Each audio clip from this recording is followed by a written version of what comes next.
Assalamualaikum warahmatullahi wabarakatuh. Perkenalkan, nama saya Anissa Ika Septiara dari kelas 6A Ekonomi Syariah dari Fakultas Ekonomi dan Bisnis Islam.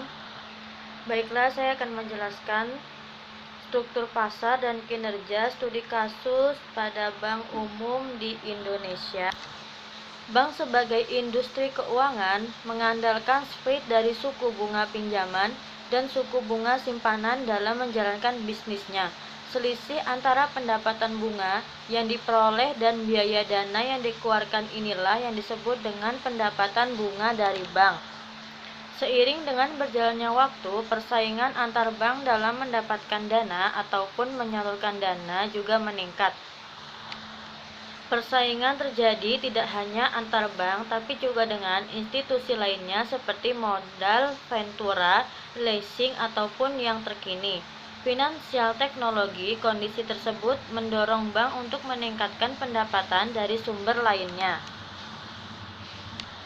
Lalu, pendapatan yang berasal dari sektor lain di luar bisnis tradisional bank seringkali juga disebut dengan diversification income atau non-interest income.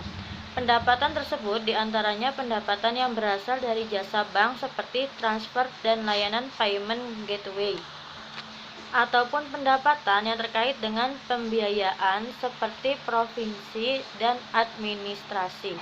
Pendapatan lainnya adalah pendapatan atas sekuritisasi aset bank, bank garansi, dan standby letter credit. Secara garis besar, pendapatan non-tradisional dibagi atas dua bagian, yaitu fee-based dan trading-based income. Lalu, perbankan di Indonesia terdiri dari jumlah yang cukup besar, yaitu 114 bank. Jumlah ini relatif lebih besar dari jumlah bank di negara-negara lain. Wibowo 2017 menemukan bahwa perbankan di Indonesia cenderung berbentuk kolutif oligopoli, sedangkan Widyastuti dan Armanto 2013 menyimpulkan persaingan bank di Indonesia berbentuk monopoli dengan kecenderungan terjadinya kolusi di mana bank pembangunan daerah dan bank campuran memiliki niche marketnya sendiri, sehingga dapat memaksimalkan pendapatan dari niche market tersebut. Baik, lalu struktur konduk performance hipotesis. Teori mengenai oligopoli, hipotesis SCP melihat hubungan antara struktur pasar dan kinerja perusahaan. Menurut teori tersebut, bank yang menguasai pasar pada struktur pasar yang terkonsentrasi mampu meningkatkan kinerjanya dengan memaksimalkan keuntungan yang dimilikinya. Kemudian, pada kondisi tersebut, bank mengenakan suku bunga yang tinggi pada pinjaman dan suku bunga rendah pada simpanan. Akibatnya, bank mampu untuk meningkatkan kinerjanya. Pada kondisi seperti ini, kebijakan merger bagi bank menjadi tidak sesuai karena pada akhirnya akan merugikan konsumen sebagai nasabah bank. Maroch dan Tur Aris 2014 menemukan teori SCP terjadi pada negara-negara berkembang. Penelitian dilakukan pada 103 negara berkembang dan hasilnya adalah dampak ekonomis dari market power terjadi pada negara-negara tersebut, terutama terlihat pada tingkat suku bunga yang lebih tinggi. Namun demikian, kondisi pada pasar atau negara berbeda bisa memberikan kesimpulan yang juga berbeda. Montgomery et al. 2014 mengkaji SCP di Jepang dan hasilnya laba efisien lebih besar kemungkinannya diperoleh jika struktur pasar terkonsentrasi. Lalu ada relative market power hypothesis. Hipotesis relative market power hypothesis merupakan penjelasan alternatif ketika hipotesis SCP tidak dapat menjelaskan fenomena yang terjadi.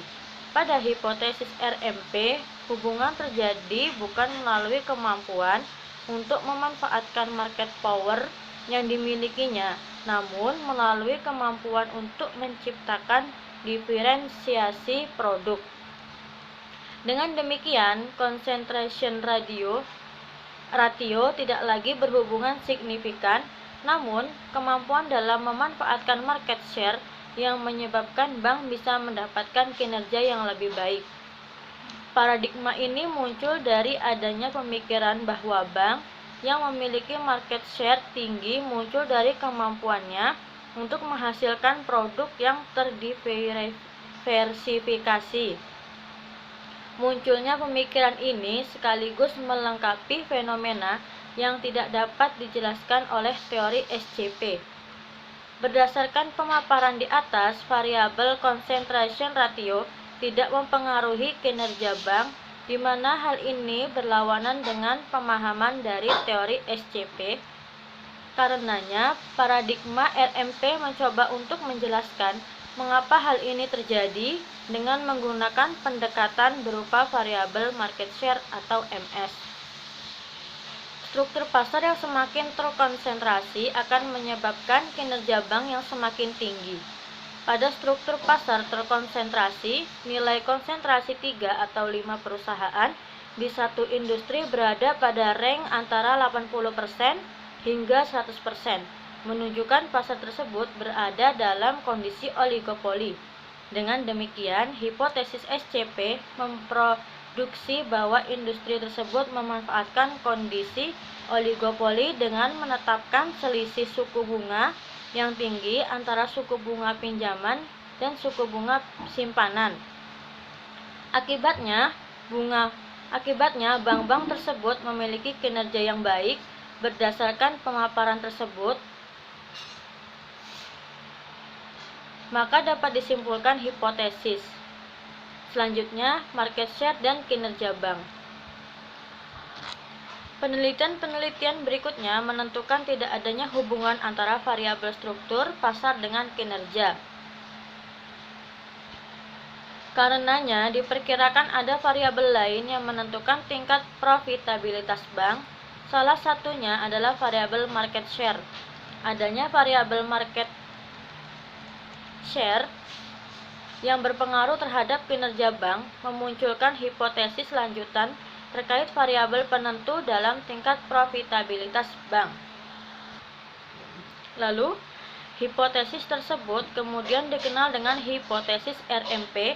Pada hipotesis RMP, variabel struktur pasar dan market share diregresi bersama dalam persamaan.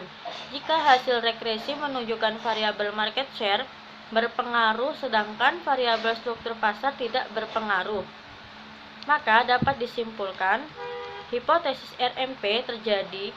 Kondisi tersebut diantaranya ditemukan pada penelitian oleh Garza-Garcia 2012 dan Hamid 2017. Berdasarkan pemaparan tersebut, maka hipotesis yang diajukan pada aset dan kinerja bank, semakin besar aset dari suatu bank, maka semakin besar kewajiban dari bank tersebut untuk menghasilkan laba yang juga besar. Karena dengan aset yang besar, maka semakin besar juga biaya operasional serta biaya lain yang harus dikeluarkan oleh bank tersebut. Lalu, variabel kontrol ini diantaranya digunakan pada penelitian oleh Hamid 2017. Menurut Hamid, bank yang lebih besar mampu mendapatkan keuntungan dari economies of scale dan diversifikasi pendapatan. Walaupun hubungan negatif bisa jadi terjadi jika bank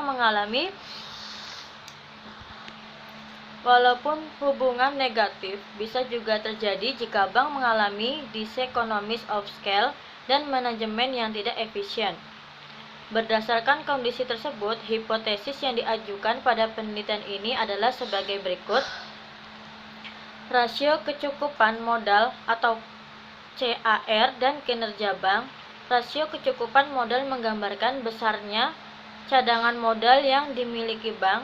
Rasio ini memperlihatkan berapa kali lipat modal yang dimiliki bank terhadap seluruh aset produktif. Garza-Garcia 2012 menyebutkan 4 hal yang menyebabkan terjadinya hubungan positif antara CAR dan kinerja. Keempat hal tersebut adalah: yang pertama, semakin besar modal akan meningkatkan jumlah pinjaman yang bisa menghasilkan keuntungan.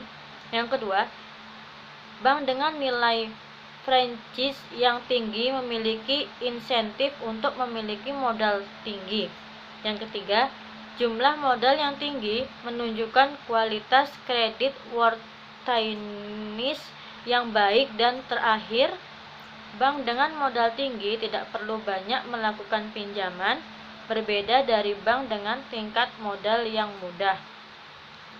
Boda 2018 dan Garza Garcia 2012 menemukan adanya pengaruh positif antara rasio kecukupan modal dengan kinerja. Selanjutnya, tingkat pinjaman bermasalah atau NPL. Tingkat pinjaman bermasalah memperlihatkan kemampuan bank dalam pengelolaan risiko yang dihadapi oleh bank. Semakin tinggi tingkat NPI, maka menunjukkan kemampuan bank yang kurang dalam pengelolaan risiko serta kemampuan dalam menghasilkan laba yang semakin kecil. Trujillo Pons 2013 menyimpulkan bahwa semakin rendahnya rasio pinjaman bermasalah, maka akan semakin besar kemungkinan bank mendapatkan keuntungan dari pembiayaan yang disalurkan. Demikian sebaliknya. Demikian penjelasan dari saya.